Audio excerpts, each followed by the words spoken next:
Chris, everybody.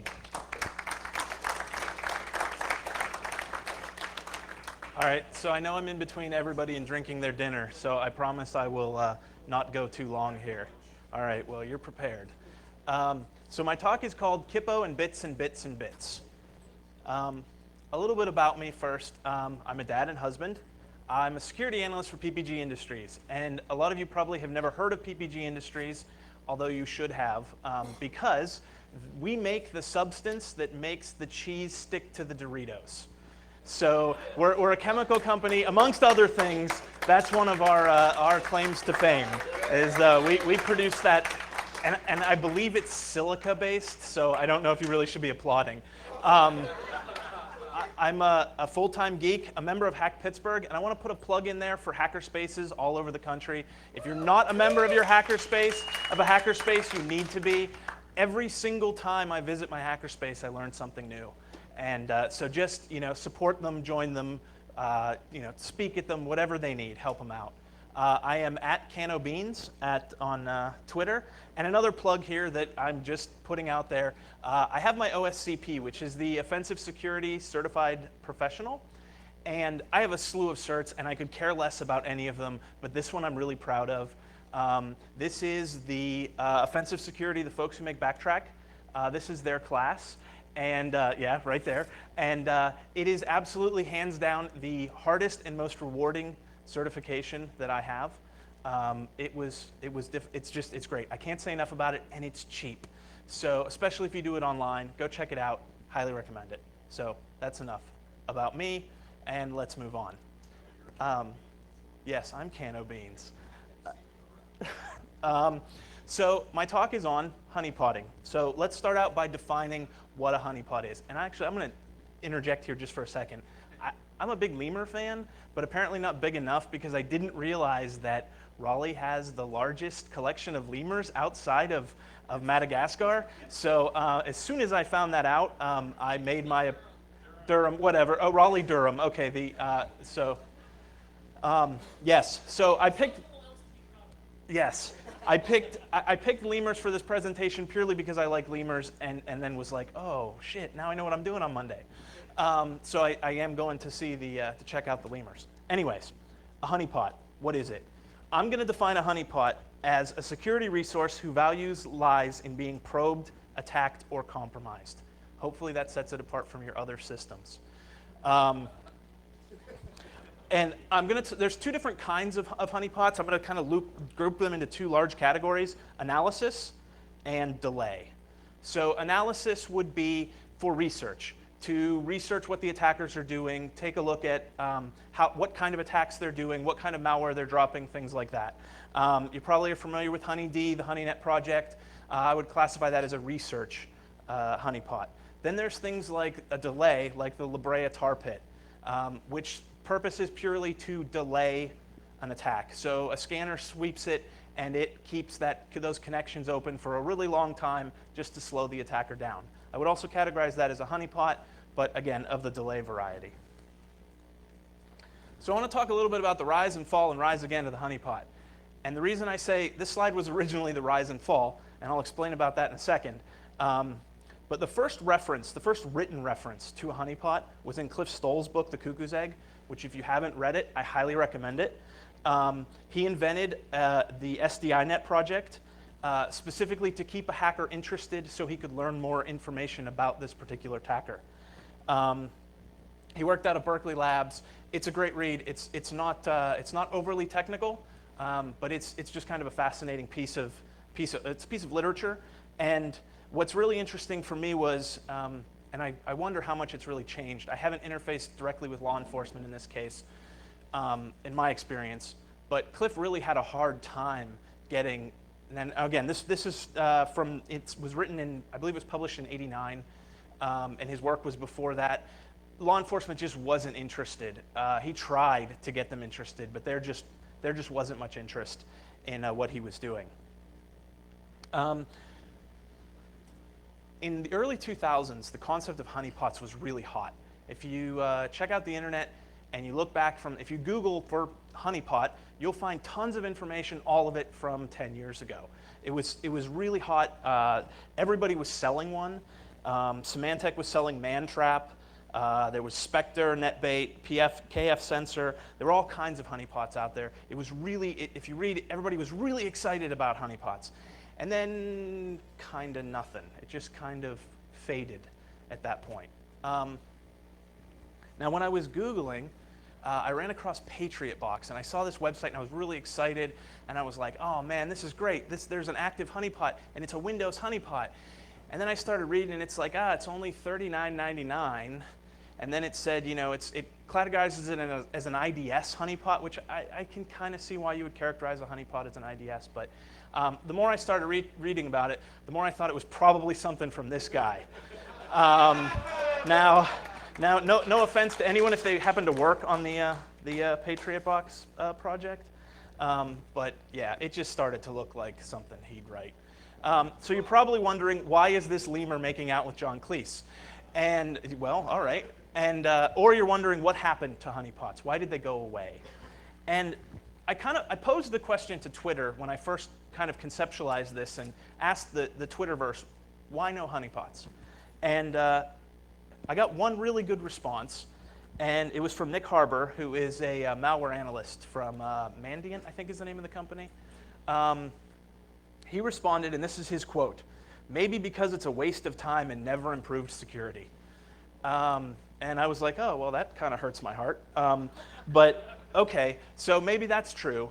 But I think probably the honeypot died because it's died, in the sense that commercial vendors lost interest in it. Let me put that's what I mean by died. Because it's hard to get information out of. I don't think it's kind of the click drool product that you can put out there and get all kinds of amazing analysis. And I think that's probably why it was a little bit more of a tough sell. Now I say that, and as you see, this you probably can't see it there. It says published 17 April 2011.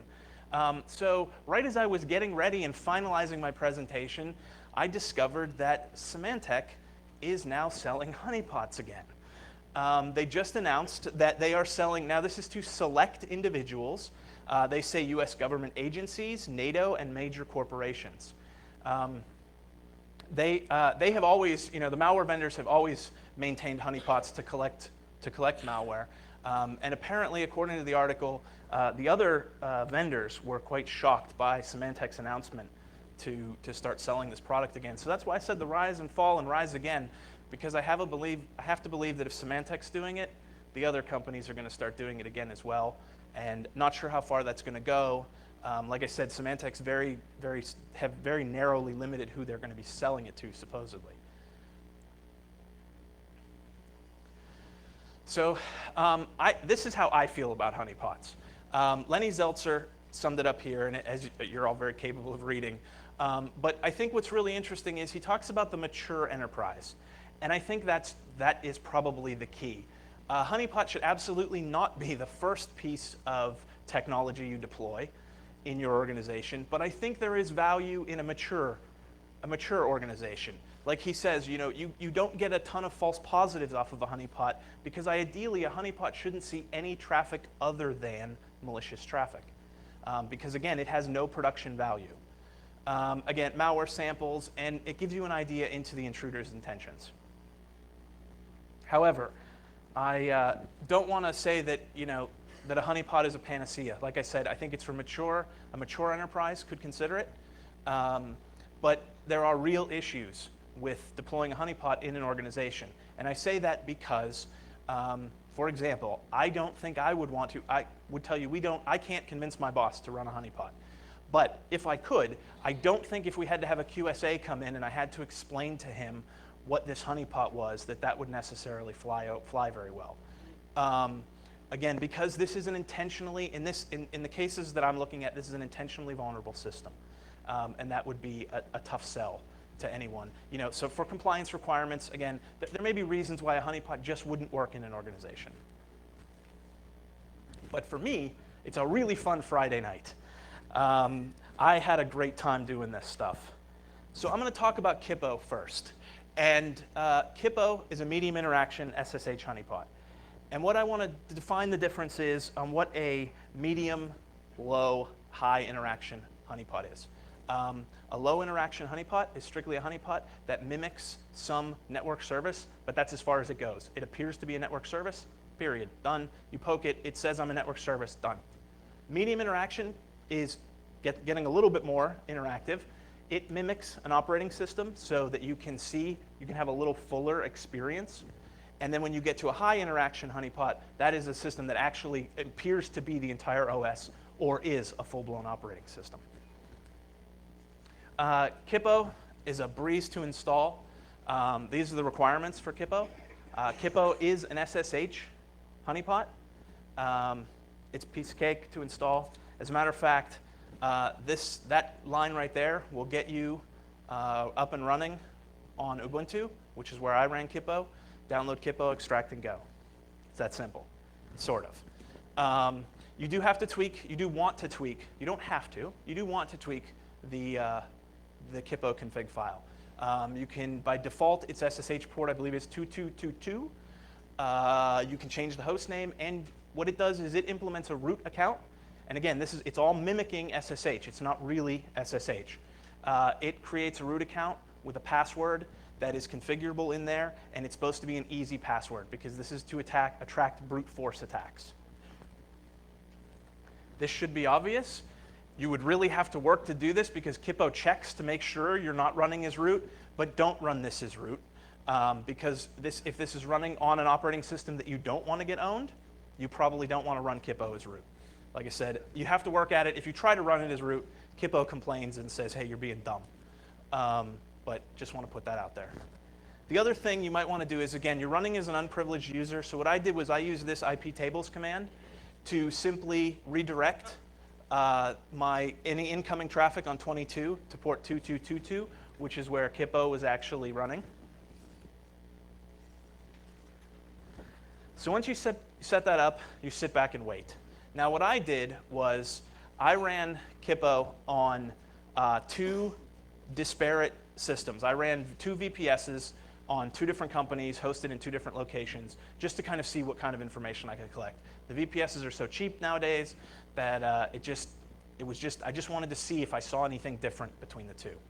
And when you're looking at Kippos, these are the directories you're interested in. The DL directory will contain all of the malware that the people who connected to your machine tried to upload. So you'll see that in the DL directory. The log directory will contain a log of all of the brute force attempts and where they originated from. And the TTY directory, the neatest thing about Kippos is that it enables VCR-like playback of what the attacker did, and I'll demo that in a second. And that is contained in the TTY directory. So that is the live demo god, because you need to worship him, because I know this isn't going to work.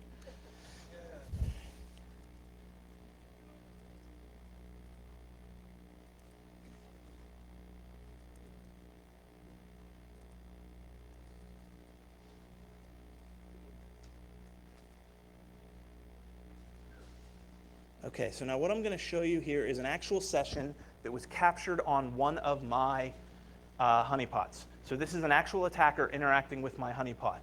Now again, this is all running in Kippos, so it mimics the operating system, but it isn't a full-blown implementation of the OS, obviously.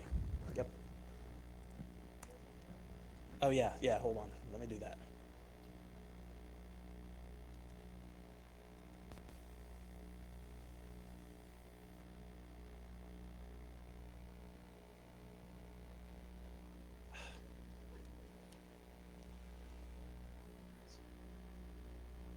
Is that any better? All right, hopefully this...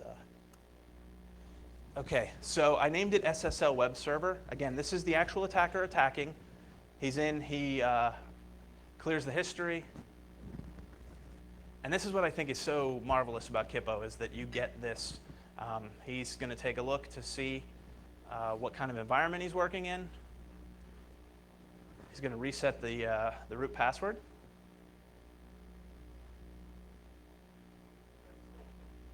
I don't know what he tried to set it to. I know what it was. It was 1, 2, 3, 4, 5, 6. and he changed it to something else. So he's going to go ahead and download his malware kit here.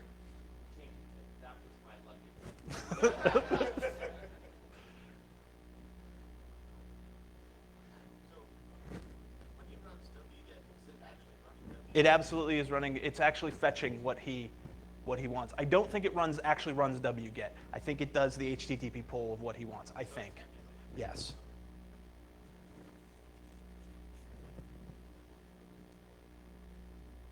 So, and the best thing is, what you're actually seeing is his program is blowing up because he's trying to run in this emulated SSH environment.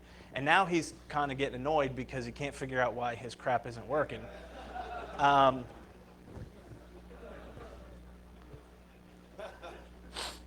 then coming up here is also one of my favorite parts about Kippo. So again, he's just trying to figure out why his little malware thing isn't working.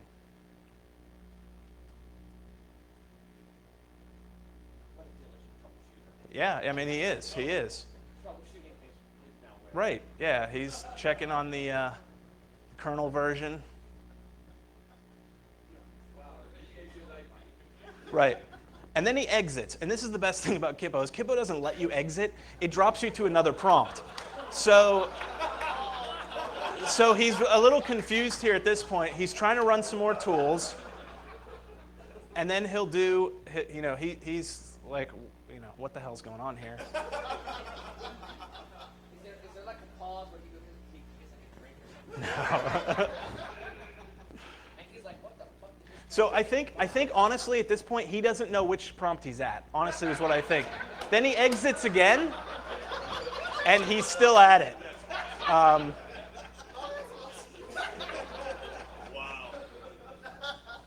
So, and I think at this point he gets smart, and well, no, he tries to exit again, and then it's at this point where I think he gets pissed and leaves. Can you play that again with the end?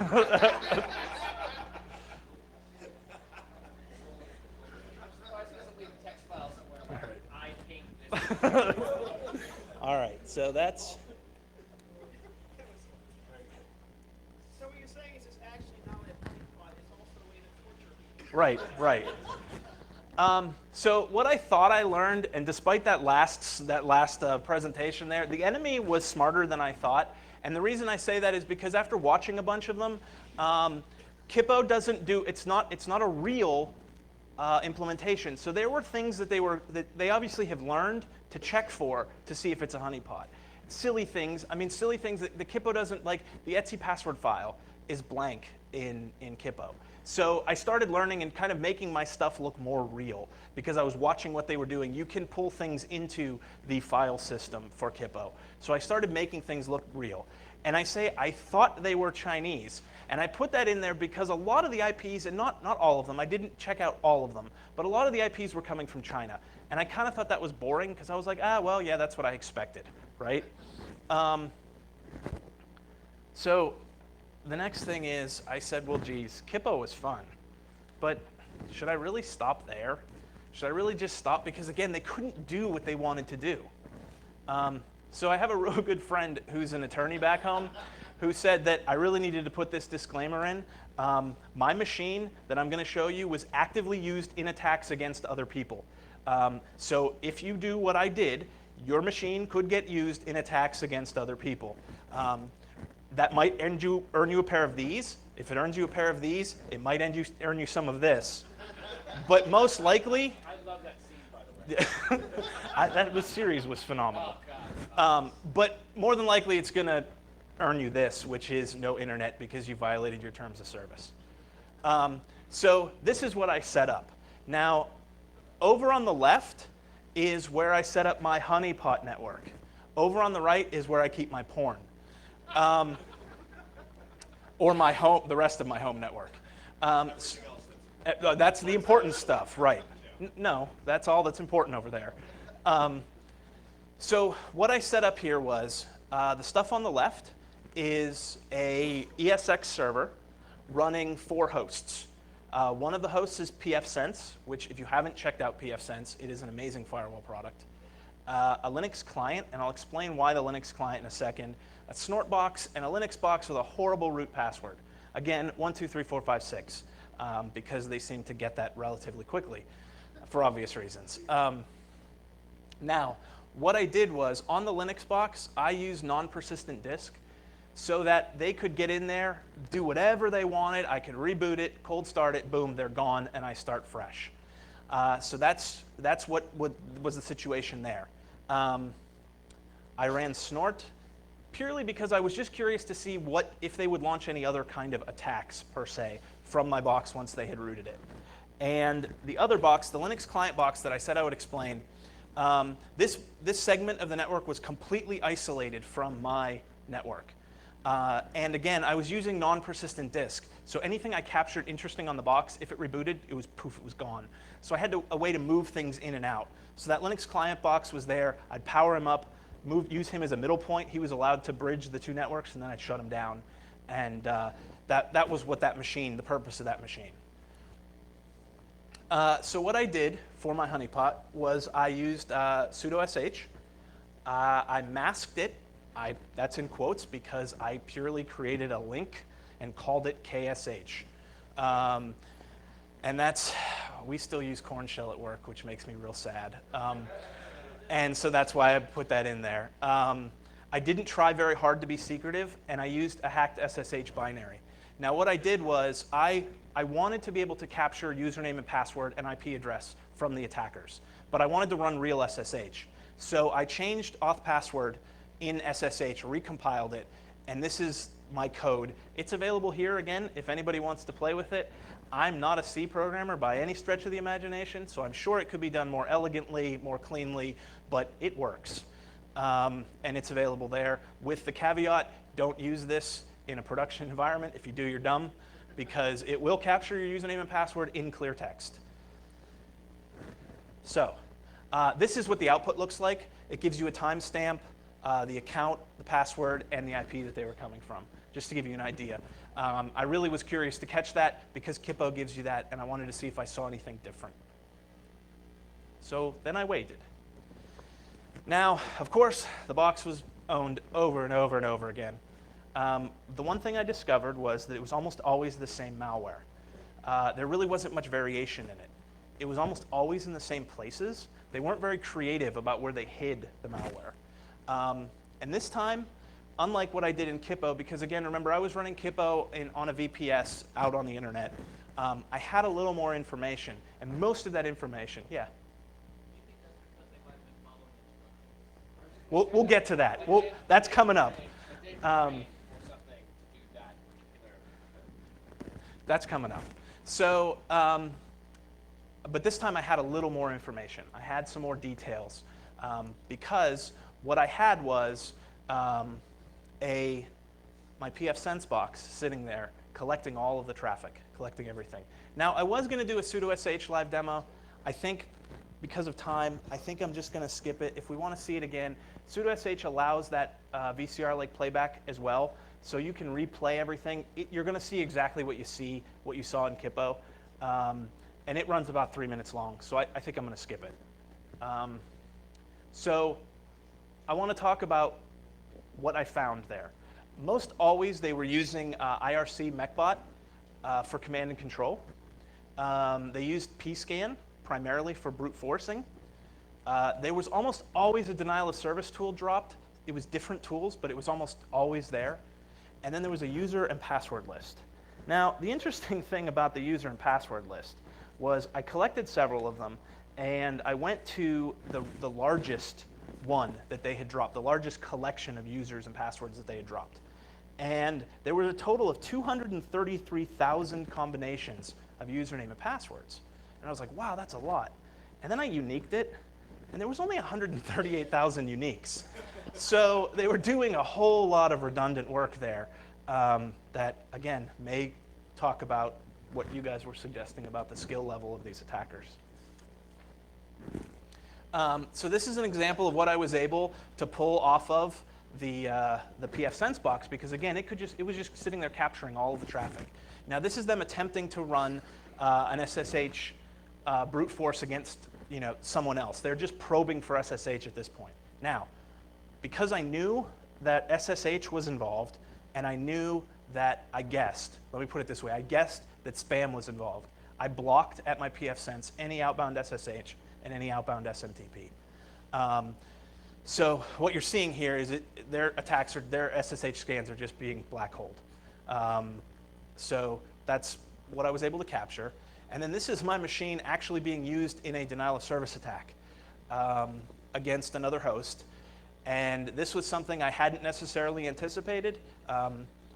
And so I wasn't filtering this traffic. So this, again, my machine was used in an attack against somebody. I'll get into that in a second. So I don't want to give away the punchline just yet. So what I did was I started going through all the traffic. I had tons of traffic that I had captured. And again, I started looking for interesting clear text protocols. I knew they were using IRC, so I started looking at what they were doing on IRC. And again, going through that, looking at more IRC, I noticed that my machine connected to a machine or to a channel on IRC called Piccolo, P-I-C-O-L-L-O. And I decided that I wanted to join that channel and chat with those people. So what I did was I created a really thinly veiled excuse for why I was there. This is a Dragon Ball Z character whose name is Piccolo, which is very close to Piccolo. So what I did was, and again, I was not really trying, this was not any real clever social engineering attack. I just wanted a little explanation as to why I was there. So I joined their channel and said that I was a really big fan of Dragon Ball Z and was like, hey, what do you guys think about Dragon Ball Z? And so this was my identity. I was a 16-year-old kid, right? That's what I said.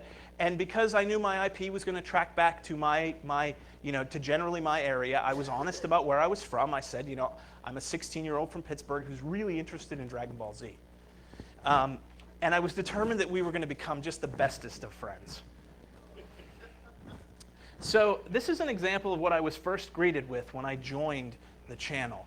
As you can see, I've changed these names, and I'll explain in a minute why I've changed the nicknames. As you can see, this is the Sinzadi is issuing a command to the bots, and they're all checking in. So he's saying, say A, and they're all checking in. There was a lot of that in the channel.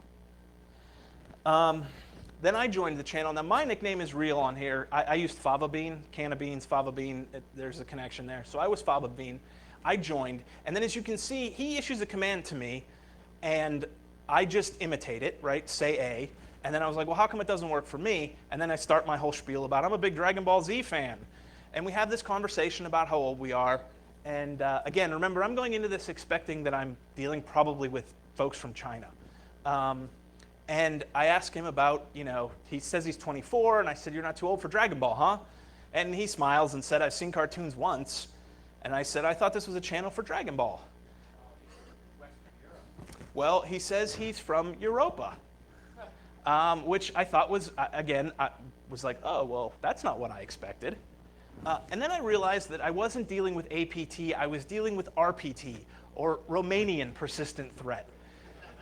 I started looking through the logs of the languages that were being spoken and trying to translate them in Google Translate, and it was all Romanian. 100%, these folks were all speaking Romanian to each other. So I started playing on that a little. And I dropped the whole Dragon Ball Z thing. That was done because I knew that was, not only was it probably not necessary because no one was questioning it, but I knew that they were obviously unfamiliar with it. So I started asking them lots of questions about Romania. I completely played into that. I was like, oh, wow, I don't know anything about Romania. Again, I'm playing the role of a 13 or 16-year-old kid. I was reading on Wikipedia about Romania, and they were really, really happy to tell me all about Romania and brag about how awesome Romania was. And so we started, again, having more conversations, and I hung out in the channel for quite a while. And then I started asking them questions because, again, they're issuing commands to their bots in the channel, right in the clear, right in the channel. So I started asking them about what they were doing. And I asked what, because they issue a command, bang SSH and then an IP and the port. And I said, what's it do? And they said, it pings the server. And I said, well, he's doing it to multiple servers, and then he disappears. And I said, tell me, I want to know, I want to learn. So that was the new tact, was I started saying, geez, what you guys are doing looks really cool, I want to learn about it. And again, here's where our little conversation about Romania, and this conversation really struck me, because he's explaining that he's Romanian, and I'm like, wow, Romania was a kingdom. Who cares? And but I'm really playing into this idea that I think your country's awesome, and trying to play into that ego a little bit. And I asked him, I said, how old are you? And then he said 23, and I said, do you work or go to school? And he said, I'm stealing in other countries. He was very open about it. I'm stealing in another country. And I said, what? And he said, to survive. And I said, I don't understand. And he said, to survive, I steal. Now, there is honor amongst thieves. Again, these names have been changed. I was in the channel, and someone came on the channel and said, was bragging about all of the roots that they had. That was what the term they would use. Roots, blah blah blah roots. That seemed to be the lingo that they were throwing back and forth. And one of the really frustrating things was, I'm assuming that a lot of the language, and again, if you did the same in English IRC as well, a lot of it was slang. So I'm sitting there with the Google Translate up and the thing, and I'm trying to copy and paste as quick as I can to capture what they're saying, and a lot of it wouldn't translate. But someone started, when I was saying, I really want to learn, can you tell me more about this? Someone said to me, look, I'll sell you a root for $1. Now again, remember, I'm on this facade that I am this 16-year-old kid. And I said, okay, I'm going to get my mom's PayPal account.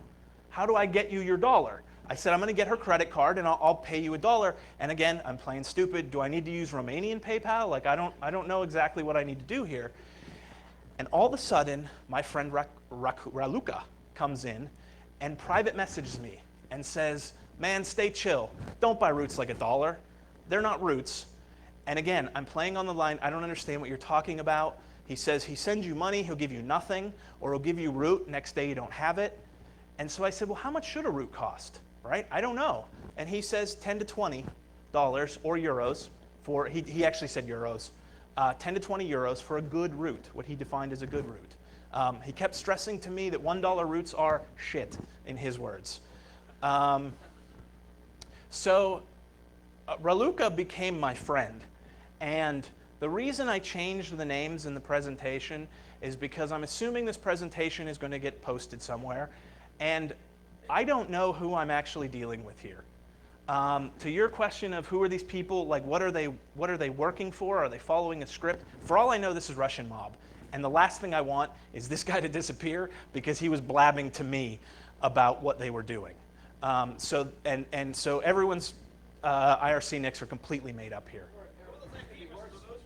Those IP addresses are real. I didn't change those. They could be working for a criminal organization for the US. Right. I mean, that's the thing. I have no idea who they were. He was very talkative to me. Again, I asked him, is it really a bad idea to use my mom's PayPal? And he says, you got to ask her. Like, which is the best thing about it. This guy really was just trying to help me out. He explains to me that he scans, he'll scan almost 3,500 IPs at a time. And from there, he gets about 10 to 20 roots, which says how bad the passwords have to be on a lot of these hosts. And he says, that's 200 euros. And he said, that's a lot of money.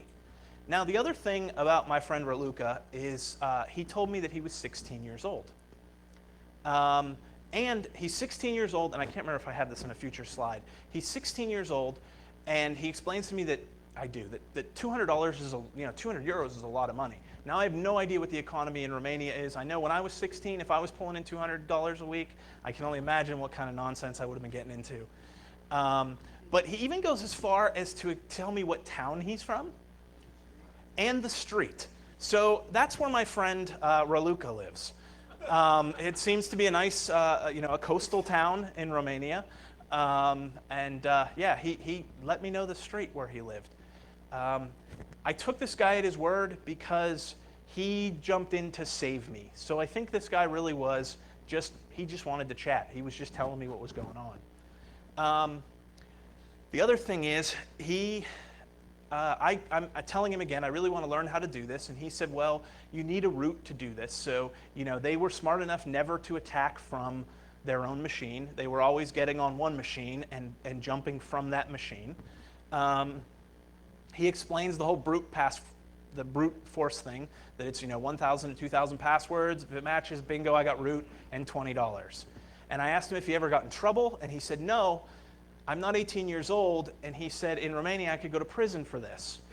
But they don't do it for anyone under 18. And I asked him, I said, don't you guys have juvie? And he had no idea what I was talking about. And I started saying, well, it's prison for kids. And then I thought, that just doesn't sound good. So we kind of changed the subject. And but he did it. Right. Yeah, you should come to America. We have prison for children. And so, so he said, he could be in. He could be in prison for this. And so I kept asking him, what do you guys do with all these? And he said, we scan for other routes, we flood, we spam, we make money. So the question I kept asking was, who do you sell these to? Who's buying these? He's getting 20 euros. Right. And he's getting 20 euros, and his only answer to me was, ha ha ha, people like you. That was the only thing he'd ever answer, ha ha, people like you. Okay. So, yeah. Right. Well, I mean, maybe it does, yeah. The other interesting thing, now this is highly redacted. While I was in the channel, someone dumped this to the screen. I don't know if it's legit or not. It was someone's entire identity that may have been in a clipboard. I almost wondered if it wasn't an accidental copy and paste.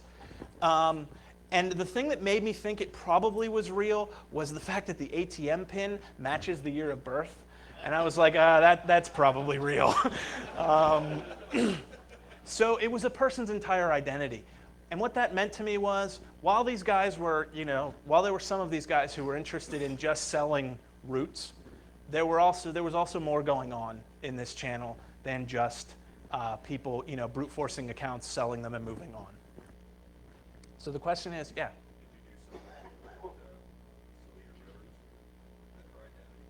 No, I did not. No. I didn't even think of that, to be honest with you. I was like, this is really cool. Right. And again, that obviously is not the person's real name. I did change that. So the question is, what does this all mean? What did I learn from this? I really had a hard time coming up with a conclusion for this talk. Like, I had done all this really cool stuff, I thought, and I was like, well, what does it all mean? And this is the best I got. So other than it was a lot of fun, right, Romania is an awesome country. A lot of these, and we imprison our children, yes. A lot of these folks are purely script kiddies for hire. And I hate the term script kiddies because so many people who use it don't have the skill level that the script kiddie has. So they use it real derogatory, and I'm like, stop that. Like, you can't even do what they do. But these folks really are script kiddies. I told them in the thing, I said, I want to be a hacker. I want to be a hacker. And they said, we're not hackers. We're not hackers. And they said, to be a hacker, you have to know SQL injection. I said, oh, okay. So they were really honest about what their skill level was. These weren't skilled individuals that I was interacting with. They really were just script kiddies for hire. So, kind of what the takeaway: use strong passwords. We all should know that. And again, most of their passwords were, root 123, password 123, Beavis. But they also had some longer ones, some more complex ones, but not a single one of them had a space in it, which I thought was kind of interesting. So by putting a space in your password, at least at this point, you would completely defeat this attack. I would suggest running SSH on another port. Not that that's going to get you any additional security, but it does reduce the level of noise. If you find somebody banging away on your port if you use a different port and you find somebody banging away, you should call the cops. But anyways, this just reduces the level of noise because these guys, if any of you run SSH out on the internet, you'll see it they're just nonstop. They just constantly go and go and go. And interestingly enough, after I caught on to the channel that they were connecting to and the group that it was in that was controlling my box, now I don't know if there was, I was always working with the same group. I was always going to the same place. So my guess is that this is pretty much the group. I'm sure there are others, but they seem to find me all the time. I would also suggest fail to ban, which uses IP tables to block an IP after so many failures to a service. The best thing about that is it's not just SSH. You can do it for FTP. You can do it for other things. Basically, that gives them 6 attempts, and then they're gone. They're blocked. So that's my recommendation, and that's the end of my talk.